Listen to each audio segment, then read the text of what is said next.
हरे कृष्णा मित्रों, कृष्णा राशिफल में आप सभी का बहुत बहुत स्वागत है। आज हम जिस विषय की कथा को लेने जा रहे हैं वह प्रबोधिनी एकादशी की कथा है।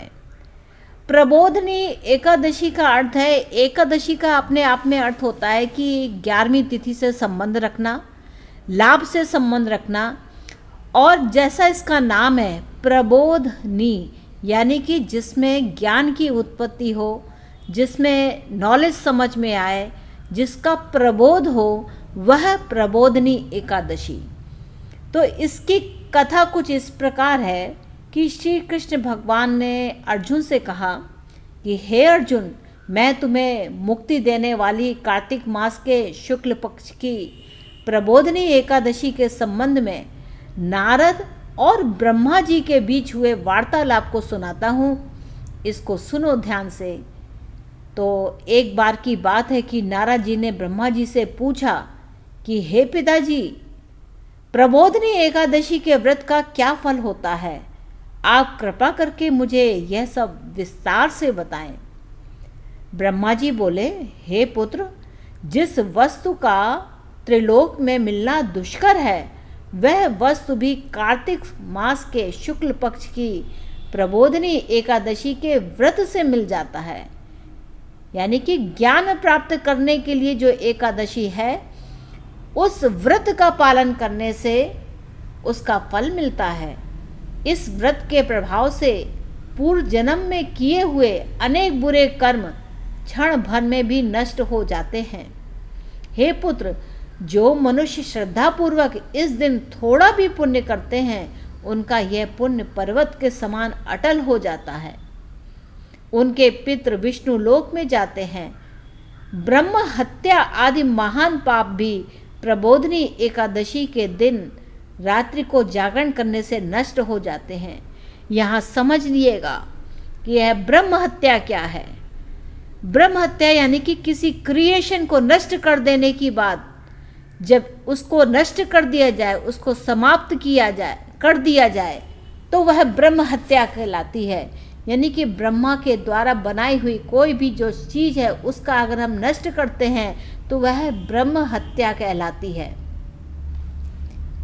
इसके आगे कृष्ण ने कहा, हे नारद, मनुष्य को भगवान की प्रसन्नता के लिए कार्तिक मास की इस एकादशी का व्रत अवश्य ही करना चाहिए। जो मनुष्य इस एकादशी व्रत को करता है वह धनवान, योगी, तपस्वी और इंद्रियों को जीतने वाला होता है, क्योंकि एकादशी भगवान विष्णु की अत्यंत प्रिय है। अब विष्णु क्या है? विष्णु आपकी स्किल है। आप देखें पिक्चर में तो शंख, चक्र, गदा, पद्म धारण किए हुए भगवान विष्णु यानी कि ज्ञान की प्रतिमा, जहाँ आवश्यकता है वहाँ पर वैसा कार्य करने वाले भगवान विष्णु एक नॉलेज को प्रेजेंट करते हैं, एक स्किल को प्रेजेंट करते हैं। तो यहाँ विष्णु का अर्थ है ज्ञान सीखने की कला। विष्णु का अर्थ है ज्ञान सीखने की कला।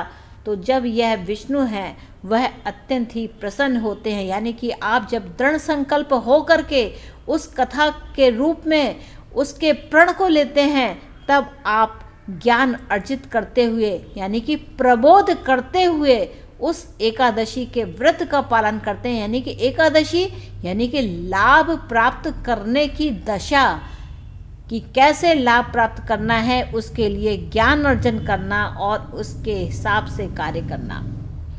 इस एकादशी के दिन जो मनुष्य भगवान की प्राप्ति के लिए दान, तप, होम, यज्ञ, भगवान नाम जप भी परम यज्ञ है।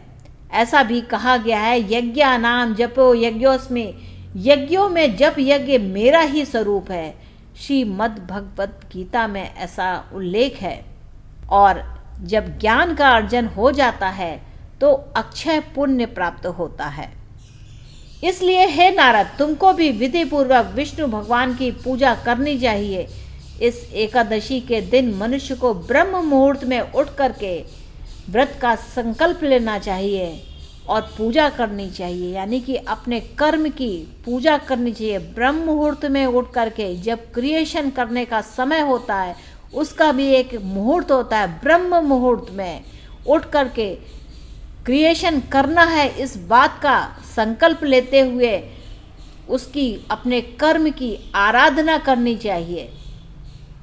रात्रि को भगवान के समीप गीत नृत्य कथा कीर्तन करते हुए रात्रि व्यतीत करनी चाहिए। यानी कि क्या है कि जब रात होती है उस रात्रि में आप उसको विचार करें कि मुझे कैसे करना है यह काम, कैसे प्रबोध करना है, यह करते हुए उसके बारे में चिंतन और मनन करना चाहिए। भगवान की आराधना करनी चाहिए, भगवान को अर्घ्य देना चाहिए। इसका फल तीर्थ और दान आदि से भी करोड़ों गुना अधिक होता है। अब यहाँ समझें यह क्या कह रहे हैं कि जैसे आप किसी कार्य की आराधना करते हैं वैसे ही प्रबोधनी एकादशी के दिन अपने आसपास के वातावरण में उस भक्ति भाव से पुष्प धूप अगर आदि से भगवान का पूजन और अर्चन करना चाहिए। अब सोचो कि यह क्या है कि भगवान का पूजन पुष्पों से करना चाहिए, धूप से करना चाहिए, सुगंधित वहाँ पर खुशबू आनी चाहिए, सुंदरता की एक महक आनी चाहिए, सुगंध आनी चाहिए। यानी कि वहाँ का वातावरण बहुत ही सुंदर साफ और स्वच्छ दिखना चाहिए। पुष्पों से भगवान का अर्घ्य, यानी कि जो हम जिस कार्य को कर रहे हैं उसको भगवान का अर्घ्य देना चाहिए, उस कार्य को भगवान समझना चाहिए, उसको विधि पूर्वक कि मेरे कर्म ही मेरी पूजा है। इसका फल तीर्थ और दान आदि से भी करोड़ों गुना अधिक होता है। जब आप अपने कार्य की पूजा करते हैं तो इसका जो फल है वह किसी भी दान पुण्य से बहुत बड़ा होता है।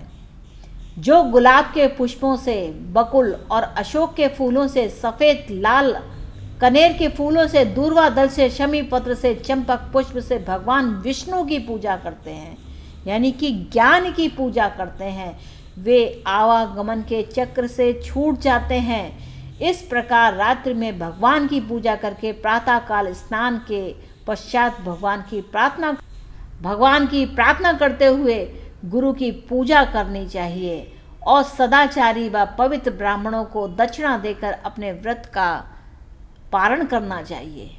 जो मनुष्य चतुर्मास में व्रत में किसी वस्तु को त्याग देते हैं उन्हें इस दिन से पुनः ग्रहण करना चाहिए। जो मनुष्य प्रबोधनी एकादशी के दिन विधि पूर्वक व्रत करते हैं उन्हें अनंत सुख मिलता है और अंत में वह स्वर्ग को जाते हैं। अब यहाँ समझना कि यह स्वर्ग और नर्क क्या है। आप अपने ही कर्म से अपने ही द्वारा बनाए गए वातावरण को स्वर्ग या नर्क बना सकते हैं। वहीं अगर आप अपने वातावरण को सुंदर सुशोभित करते हैं, सुगंधित करते हैं, दीप प्रज्वलित करते हैं, ईश्वर का ध्यान करते हुए अपने कर्म में नित्य प्रयासरत रहते हैं तो वह स्वर्ग होता है। वहीं पर अगर आप यह सब कार्य नहीं करते हैं तो वही जीवन या वही स्थान नर्क हो जाता है।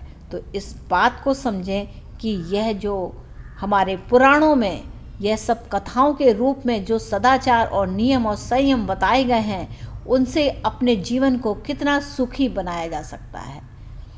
हरे कृष्णा हरे कृष्णा हरे कृष्णा।